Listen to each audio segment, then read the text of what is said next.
Un cordial saludo a los estimables amigos y amigas de Aclarando Conceptos, tanto en el Facebook como en YouTube y ahora en este nuevo y gran canal, TVX.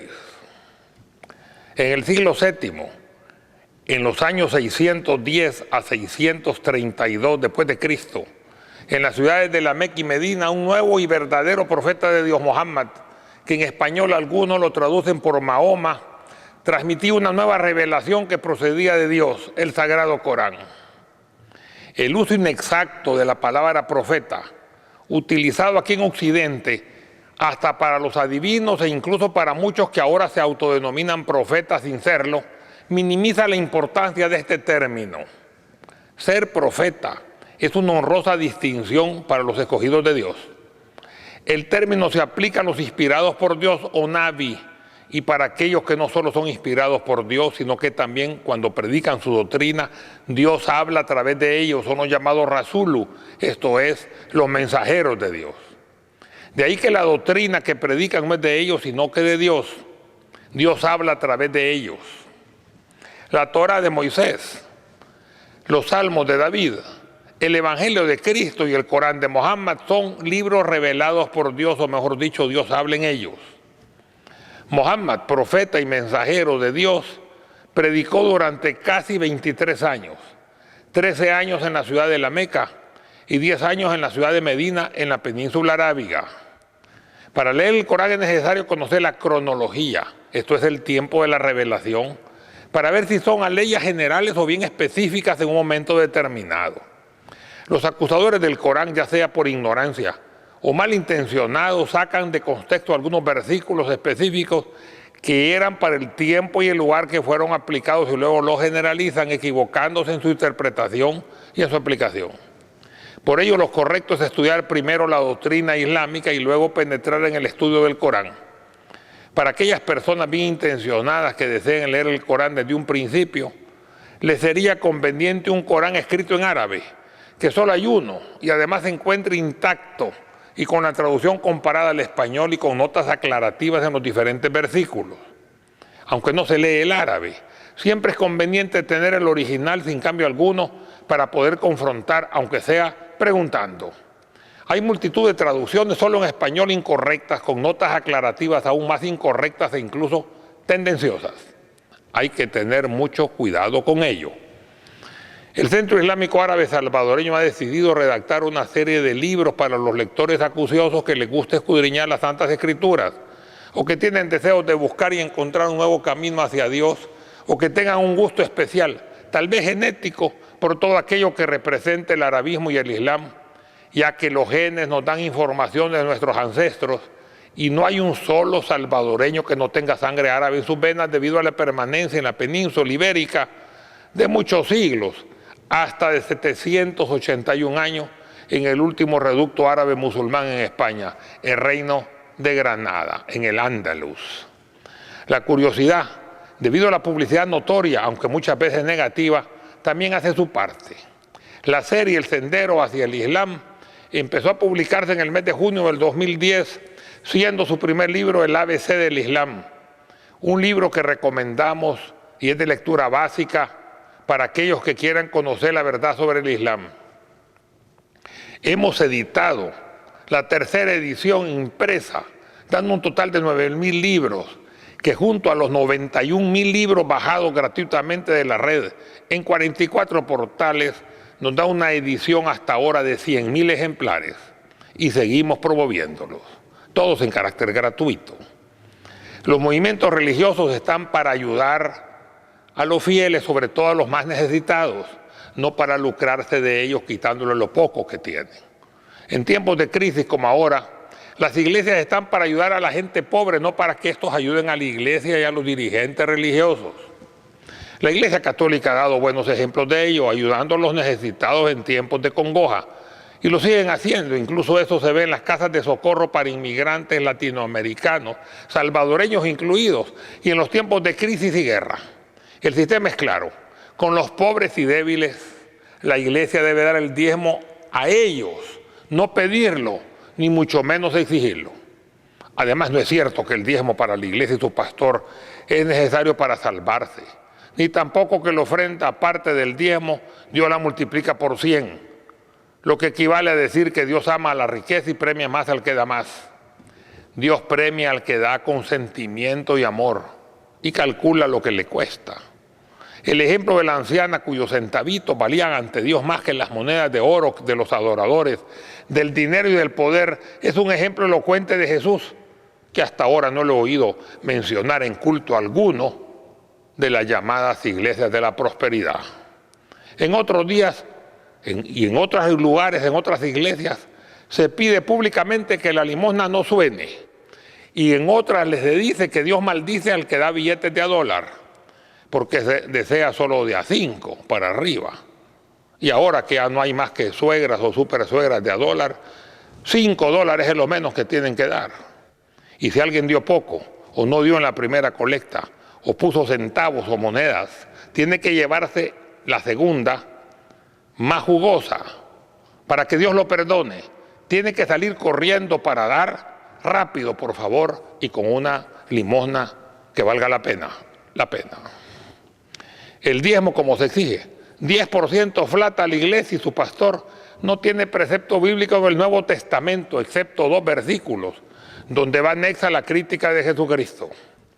Tan solo se exige en el Antiguo Testamento.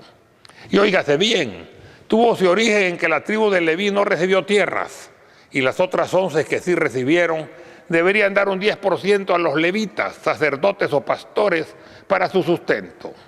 El diezmo ahora carece de las condiciones históricas, pero su obligación se repite hasta la saciedad en los cultos religiosos de las llamadas iglesias de la prosperidad, aunque otras veces insiste que el Antiguo Testamento fue abrogado y cancelado por el Nuevo, anulando así capítulos y versículos inconvenientes y potencializando otros. ¿Por qué? Generalmente hemos recibido buenos comentarios y en gran cantidad cuando en aclarando conceptos hemos hablado sobre temas religiosos. Cuando hablamos del Islam lo hacemos con total conocimiento, porque nos consideramos expertos en el tema y somos musulmanes. Cuando hablamos de otras religiones, a pesar que somos versados en esos temas, ya que tenemos la costumbre de no hablar o comentar sobre temas que desconocemos, debemos reconocer que lo hacemos de una perspectiva islámica. Eso sí, nuestra conducta al comentar religiones hermanas lo hacemos de acuerdo a las enseñanzas de nuestro profeta. Además, no criticamos al cristianismo, criticamos únicamente a ciertos personajes. Y hay que hacerlo siempre, como dice el Corán, en forma pacífica, con cariño y tolerancia. El judaísmo, cristianismo y el islam son religiones abrahámicas y provienen de la misma revelación. Existen entre ellas diferencias fundamentales. Esto, no obstante, no nos debe llevar a señalarlas negativamente, descuidando el hecho de que las similitudes son considerablemente mucho mayores que las diferencias. Nosotros no criticamos religión alguna, criticamos actuaciones específicas o mensajes que contradicen la misma doctrina. En el capítulo 29, versículo 46 se ordena en el Sagrado Corán: y no discutáis con la gente del libro, judíos y cristianos, sino en forma más pacífica, excepto con los impíos, diles. Nosotros creemos en lo que nos ha sido revelado, Sagrado Corán, y creemos también en lo que os ha sido revelado a ustedes de la Santa Biblia, pues nuestro Dios y vuestro Dios es el mismo, aunque nosotros nos sometemos íntegramente a su voluntad. Y en el capítulo 5, segunda parte del versículo 82 del Sagrado Corán dice lo siguiente: y encontrarás que los más cercanos a los fieles, musulmanes, son los que dicen nosotros somos cristianos. Y es que porque entre ellos hay monjes, monjas y sacerdotes que no son soberbios y los guían por el camino recto. Fuera de ellos se reconoce que los monjes y sacerdotes son buenos dirigentes, siendo los que son señalados negativamente tan solo unos cuantos miles dentro de un total de más de 800,000 dirigentes católicos. Sin embargo, muchas veces la curia católica no dice nada. Tal vez tiene miedo. Esperamos que con la nueva venida de este nuevo Papa, el Santo Padre Francisco, la cosa cambie como en tiempo de Juan Pablo II. Un nuevo regalo de Dios a la Iglesia Católica. El problema es similar al Islam. Cuando alguien hace mal, los medios se encargan de potencializar las noticias. Y así se habla hasta la saciedad de sacerdotes católicos pecaminosos y musulmanes terroristas, aunque ambos sean aunque sea en ambos casos, apenas un ínfimo porcentaje.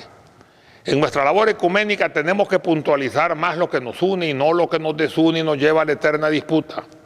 Algo que debemos evitar es que el enfrentamiento radical que empieza a desconocer la revelación del otro considerándola incluso falsa y afirmando que solo nuestra fe nos lleva a la salvación eterna y desconociendo a los profetas de cada religión.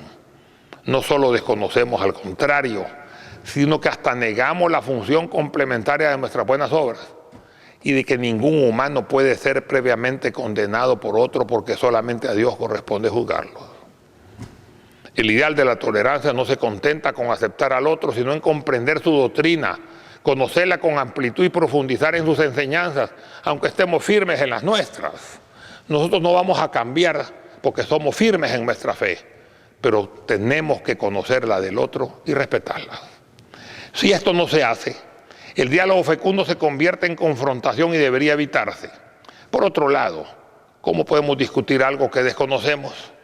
Además, debemos considerar a nuestro hermano, aunque sea de otra religión, en igualdad de condiciones.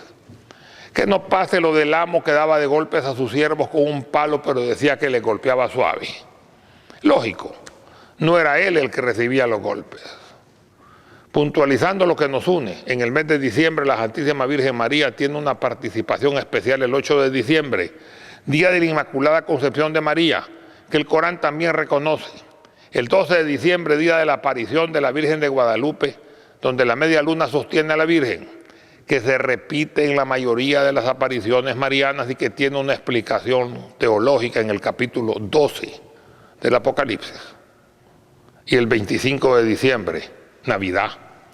Y de esta Navidad, de la Navidad esplendorosa y sublime, debemos recordar que el nacimiento virginal de Jesús, el Verbo encarnado de Dios, se hizo por decisión del Altísimo, con participación de la Santísima Virgen María.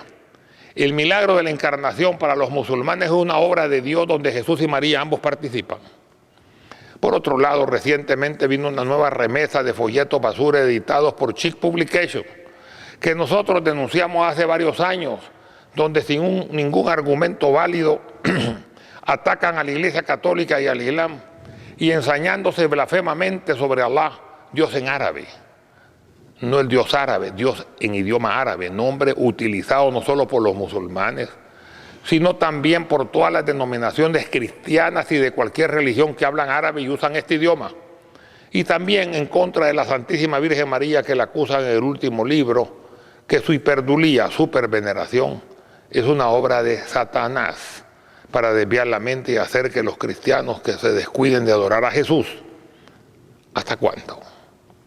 Finalmente existe continuamente una campaña de desprestigio contra el Islam y los que profesamos dicha religión, acusándonos de ser terroristas, al menos a muchos de ellos, y anulando la realidad de que los terroristas son una fracción reducida de la muestra en cualquier religión, incluso entre aquellos que no creen en ninguna, aunque con una gran promoción mediática que los hacen aparecer la mayoría.